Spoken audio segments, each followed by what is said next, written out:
Hello and welcome to another episode of Quick Peeks. Today we'll be taking a quick peek at the recently released demo for the upcoming Stellar Blade, which at the time of this recording is set to release on April 26th of this year, only on the PS5. I say recently released, but if you've been following gaming news early last month, you know the demo was accidentally released on the PS Store in the US for a bit, and was later soon pulled from the store, with even access to said demo being removed from users' libraries that they said downloaded while it was still up. And to give a quick history lesson on the development of the game, Stellar Blade was announced as Project Eve back in 2019, being developed by Shipped Up, a South Korean studio whose other works includes the mobile game Goddess of Victory, Nike, and Destiny Child. It was initially planned to be released on the PS4, Xbox One, and PC, but in 2021 it was revealed that Sony themselves would be publishing and funding the title, making it a PS5 exclusive. I was already interested in the game before the demo's release. Based off the trailers, it looked like to be a pretty fun hack and slash game. I know others were interested for its suggestive content, to put it lightly, and that's all I'll say because that's a can of worms I'm not going to be opening. Man, I don't care about the boobs, I just want to be grinding my sword. The demo took me around an hour and a half, an hour for the main demo, and 30 minutes for the optional boss challenge you unlock after beating the demo once. And from what I played, I did enjoy my time with it. I won't be talking much about the story since there's not a lot here to discuss, given that it's a very small portion of the game. The basic synopsis is that there's a war going on between humanity and an alien life form known as the Nebatup. It's basically up to our main character, Eve, to slay the alien force and reclaim Earth for humanity. Honestly, I'm not playing Stellar Blade for its plot really, I'm more interested in the gameplay of it.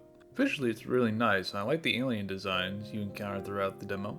Really remind me of Ninja Gaiden. And on performance mode, it's run at consistent 60 FPS.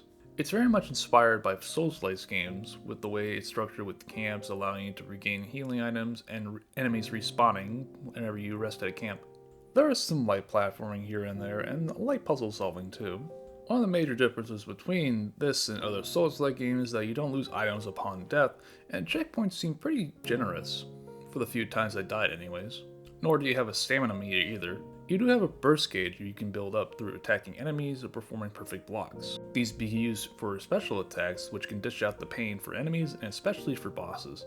Combat can be pretty fast paced and generally pretty satisfying too, with the optional fight against the Stalker really showing off what this combat system is capable of. When you're dashing around bosses, perfectly timing your blocks to reflect their attacks, only to get that finishing move to wreck the boss's shit.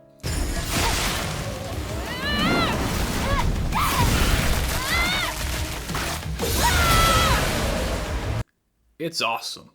There are optional items you can buy from vending machines at camps to either replenish health or deal extra damage. There do exist skill trees you can level up at camps, and at supply camps specifically you can upgrade equipment. Though given how short the demo is, I didn't really have much time to mess with the skills. There is a training room however you can access which allows you to try out skills before acquiring them, so that's always a plus for me for games that have this sort of system.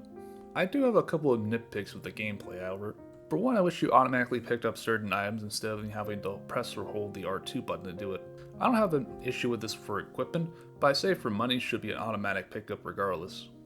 The one thing I do wish they will add in an update is the ability to switch lock-on targets. In other games you switch lock-on targets by tilting the right stick, but it's not in this game for whatever reason. It's not game-breaking, but it's a bit annoying having to unlock and relock to switch targets, especially when the game likes to throw several enemies at you at once in certain points. But for one-on-one encounters, it's fine. With that being said, I'm looking forward to playing the full game. I'm not sure if I'll buy it day one, of course, because it's $70 after all. It's a lot of money to ask for, but I do definitely see myself playing it eventually.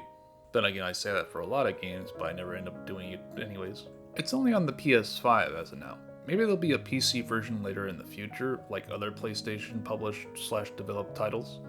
But if you have a PS5 right now, you can just download the demo for free and give it a shot yourself. I've been SonicMan, and I thank you for watching. Have a good day, or night, or whatever, and take care.